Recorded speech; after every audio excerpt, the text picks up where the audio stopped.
Friends నమస్తే అండి. Welcome back to Sri Gayatri home food. ఈరోజు మన కిచెన్లో మీతో షేర్ చేసుకోబోతున్న రెసిపీ ఒక మంచి టేస్టీ బ్రేక్ఫాస్ట్ రెసిపీ చూపించబోతున్నాను. మరి ఆ బ్రేక్ఫాస్ట్ రెసిపీ ఏమిటంటే సేమియా పులిహోర. చాలా చాలా బాగుంటుందండి.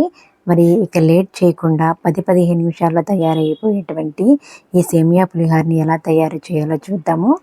దానికోసం ఇక్కడ నేను 1.5 కప్ వరకు సేమియా అనేది తీసుకున్నాను. ఈ సేమియాని మనం ఇప్పుడు బాయిల్ చేసుకోవాలి. బాయిల్ చేసుకోవడానికి మనం తీసుకున్న 1.5 కప్కి ఒక 3-4 కప్స్ వరకు వాటర్ అయితే యాడ్ చేసుకోవాలి.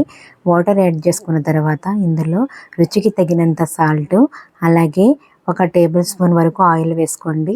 ఆయిల్ వేసుకోవడం వల్ల మనకి సేమియా అనేది ఒకదానికి ఒకటి అంటుకోకుండా పొడి పొడిలాడుతూ వస్తుంది. చూసారే కదా, మనం ఇప్పుడు ఈ వాటర్ని బాయిల్ చేసుకోవాలి.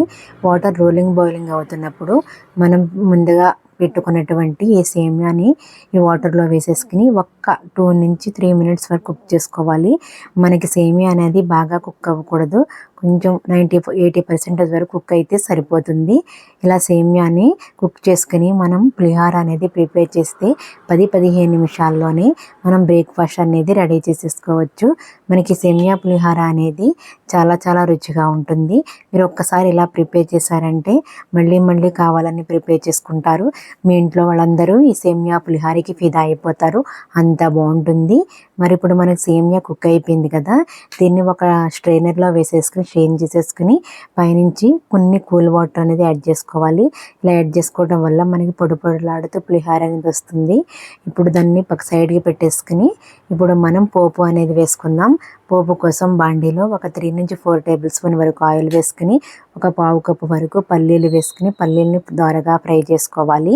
ఈ దోరగా ఫ్రై అయిన తర్వాత ఇందులో మనం పోపు దినుసులు ఒక 2 టేబుల్ స్పూన్ వరకు పచ్చిశనగపప్పు, అలాగే ఆవాలు, జీలకర్ర కూడా యాడ్ చేసుకోవాలి. పోపు దినుసులన్నీ మనం దోరగా ఫ్రై చేసుకున్న తర్వాత ఇప్పుడు పులిహోరలో స్పైసీనెస్ కోసం ఒక 3-4 వరకు గ్రీన్ చిల్లీ యాడ్ చేసుకోండి, స్లైసెస్గా కట్ చేసుకుని. అలాగే కొంచెం కరివేపాకు, కొంచెం ఎండుమిర్చి కూడా వేసుకుని ఈ పోపు దినుసులన్నీ బాగా ఫ్రై అయిన తర్వాత ఇందులో కొంచెం చిటికెడంత పసుపు, 1 టీ స్పూన్ వరకు పసుపు, అలాగే చిటికెడంత ఇంగువ యాడ్ చేసుకోండి. ఇంగువ ఫ్లేవర్ అనేది మనకి పులిహోరకి మంచి రుచినిస్తుంది.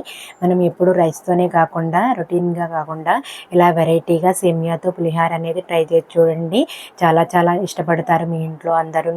మన సేమియా అయితే పులిహోర చేసుకున్నప్పుడు మన సేమియా కుక్ చేసుకునే విధానంలోనే మనకి పులిహోర అనేది పొడి పొడిలాడుతూ వస్తుంది. సేమియాని ఎక్కువగా కుక్ చేసుకోకుండా ఒక 70-80% వరకు కుక్ చేసుకుంటే మనకి పులిహోర అనేది చాలా రుచిగా పొడి పొడిలాడుతూ మళ్ళీ మళ్ళీ తినాలనిపించే విధంగా అయితే ఈ పులిహోర ఉంటుంది.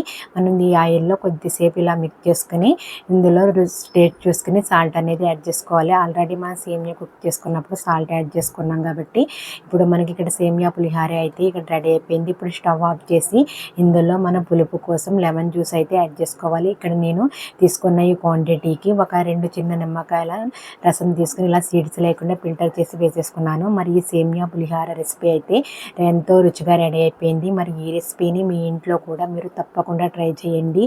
మరి ఈ రెసిపీ కనుక నచ్చినట్లయితే ఈ వీడియోని మీ ఫ్రెండ్స్ అండ్ రిలేటివ్స్కి షేర్ చేయండి. మరిన్ని టేస్టీ అండ్ క్విక్ రెసిపీస్ కోసం మన Sri Gayatri home food channel అయితే తప్పకుండా సబ్స్క్రైబ్ చేసుకోండి. సబ్స్క్రైబ్ చేసుకున్న వెంటనే పక్కనున్న బెల్ ఐకాన్ని యాక్టివేట్ చేయండి. Thanks for watching.